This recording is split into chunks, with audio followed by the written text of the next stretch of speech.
میذاشتی ظهر میومدی. چه وقت اومدن سر کاره؟ ببخشید آمیزا، کارم طول کشید. کارت؟ چه کاری غیر از این داری؟ من داگ فاکرم دیگه.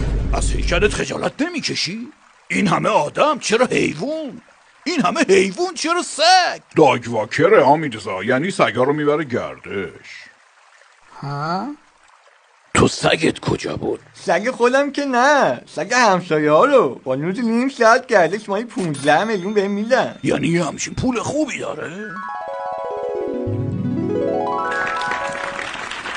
خب با افتخار خدمات جدید حمومی رو بهتون معرفی میکنم.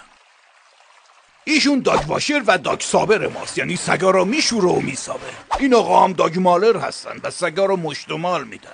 اینم داگ ساکرمونه که ساک و لوازم شخصی سگا رو نگه میدن. ایشون هم داگ تراپرمون هستن.